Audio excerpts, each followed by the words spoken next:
Hi friends, జీవనరేఖ శీర్షిక లోపల healthy diet గురించి తెలుసుకుందాం.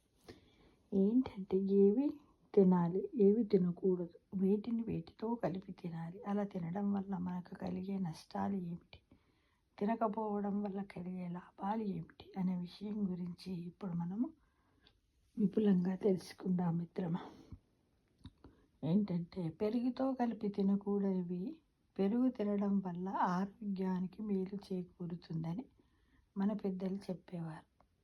పెరుగు వల్ల ఆరోగ్యం మెరుగుగా ఉంటుందని ఎన్నో అధ్యయనాలు కూడా చెబుతున్నాయి. ఉదాహరణకు పెరుగులో కాల్షియం అధికంగా ఉంటుంది. దీనివల్ల ఎముకలు గట్టిపడతాయి. అధిక రక్తపోటు సమస్యతో బాధపడేవారు రోజు కప్పు పెరుగు తినడం ద్వారా వారికి మంచి ఫలితం ఉంటుంది. అయితే ఇలా ఎన్నో రకాలుగా ఆరోగ్యానికి ఔషధంలా పనిచేసే పెరుగుని మనం ఎక్కువగా ఇతర ఆహారంతో కలిపే తింటూ ఉంటాం మిత్రమా. ఇందులో ఓ సమస్య దాగుంది. కొన్ని ఆహార పదార్థాలతో కలిపి పెరుగును తీసుకోవడం మంచిది కాదని కొంతమంది నిపుణులు అధ్యయనాలు కూడా మనకు తెలుపుతున్నాయి. కాబట్టి మనము కొన్నిటితో కలిపి తినకూడదు. దేంతో అనేది ఇప్పుడు తెలుసుకుందాం. మామిడి పండు, పెరుగును మామిడి పండుతో కలిపి అస్సలు తినకూడదు. అలా పెరుగుతో మామిడి కలిపి తినడం కారణంగా శరీరంలో అలర్జీ, చర్మ సమస్యలు వచ్చే ప్రమాదం ఉంది. వేసవికాలం వచ్చిందంటే ఈ కాంబో ఎక్కువ కనిపిస్తుంది. తప్పకుండా అందరం ఎండాకాలంలో చల్లదనమని పెరుగుని తింటాం. మామిడి పండ్లు కూడా అప్పుడే వస్తాయి కాబట్టి ఎక్కువ కలిపి తినడానికి అవకాశం ఉంది. కాబట్టి కొంచెం తగ్గించుకుంటే మంచిది. అసలే రెండు, ఇది తిన్నప్పుడు అది తిన్నప్పుడు ఇది తినకూడదు. రెండు ఒక దగ్గర కలిపి తినకూడదు మిత్రం. ఇక ఉల్లిపాయలతో పెరుగును కలిపి తినడం కూడా అంత మంచిది కాదట. ఉల్లి శరీరంలో వేడిని పుట్టిస్తే పెరుగు చల్లదనానికి కారణమవుతుంది.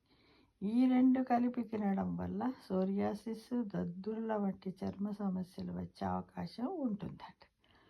చూడండి, మనం చాలా మట్టుకు ఏం చేస్తాం, మన ఇంట్లో ఫంక్షన్లలో కానీ మన ఇంట్లో అప్పుడప్పుడు మనం కూడా రహితం చేసుకుంటాం. దాంట్లో పెరుగులో చాలా ఉల్లిపాయలను సన్నగా దురిమి, కొత్తిమీర, క్యారెట్, టమాటాను వేసి కూడా రైతను వేసుకొని తినడం మనకు చాలామందికి అలవాటు అయిపోయింది. అది దీంతోనే కాకుండా నాన్ వెజ్తో కూడా ఖచ్చితంగా ఏదన్నా వెజ్ బిర్యానీ చేసిన, మటన్ చికెన్ బిర్యానీ చేసిన రైత లేకుండా మనం ఉండలేము కదా. అలాంటి రైతను కూడా అలా తినడం కూడా మంచిది కాదని చెప్తున్నారు. ఎందుకంటే సోరియాసిస్, చర్మ సమస్యలు, దద్దుర్ల వంటివి వస్తాయట. ఇప్పటి నుంచి తగ్గిస్తే బాగుంటుంది. ఇక ద్విదళం అనగా 2 బద్దలు కలిగిన కందిపప్పు, మినప్పప్పు, పెసరపప్పు, అలసంద పప్పు మొదలగు ద్విదళములు కలిగిన పప్పులతో పెరుగును కలిపి తినడం కూడా మంచిది కాదు.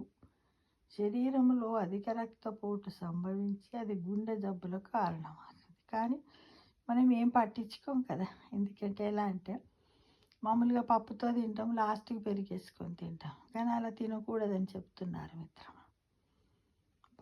ఇక పెరుగును పాలతో కలిపి తినడం కూడా అంత మంచిది. రెండు తెల్లగానే ఉన్నాయి కదా, తింటే ఏం కాదు అనుకోకండి. ఇక అంబో తినడం వల్ల డయేరియాతో పాటు ఇతర జీర్ణ సమస్యలు వచ్చే అవకాశం ఉంది. కొద్దిమంది ఏమంటారంటే పెరుగులో కొన్ని పాలను కలిపి తింటే ఆరోగ్యానికి మంచిదని కూడా కొన్ని అధ్యయనాలు వెలుపుచ్చాయి మిత్రమా. కానీ అలా తింటానట జీర్ణ సంబంధ సమస్యలట, డయేరియా అంటే లూజ్ మోషన్స్ లాంటివి వస్తాయని చెప్తున్నారు. ఇక మునగ, పుట్టగొడుగులు, పెరుగును మునగ, పుట్టగొడుగులతో కలిపి తినకూడదు. ఎందుకనగా అవి విరుద్ధాహారములు. జీర్ణాశయానికి మరియు శరీరానికి దీర్ఘకాలంలో ఎంతో హాని జరుగుతుంది.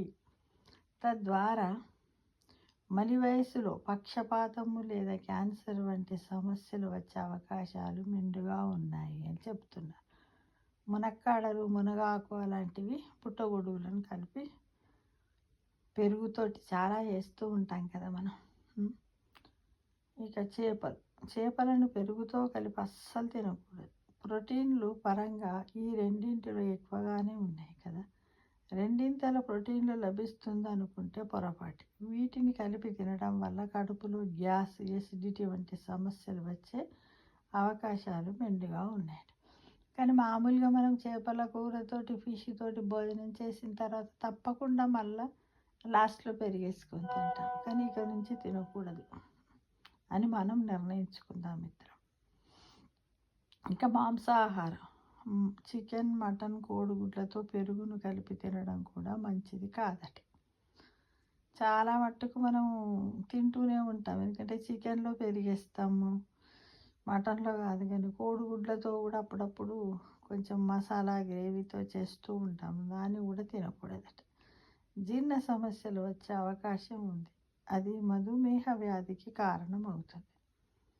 ఇక నూనెతో చేసే వంటకాలు, ఉదాహరణకు మైసూర్ బోండా, బజ్జీలు, పూరీలు, ఇంకా వడలు, వీటితో పాటు ఎక్కువ వంట నూనెలు తీసుకునే వంటకాలను సైతం పెరుగుతో కలిపి తినకపోవడమే మంచిదట. కానీ మనం ఏం చేస్తాం, దహి వడ అని తింటాం, బజ్జీలు ఎందుకు చల్లచారం చేస్తాం, బజ్జీలు వేస్తాం కదా, బజ్జీల పులుసు, ఇలా చాలా మట్టుకు తింటాం మిత్రమా. ఇలా తినడం వల్లనట మనకు ఇలాంటి సమస్యలు వస్తాయి. కాబట్టి మనం ఇక నుంచి జాగ్రత్తగా ఉండి వీటిని పాటిస్తూ 4 కాలాల పాటు ఆరోగ్యాన్ని కాపాడుకుందామని ఆశిస్తున్నాను. ఈ వీడియో ద్వారా మీరు కూడా తప్పక పాటించాలని ఆశిస్తున్నాను మిత్రమా.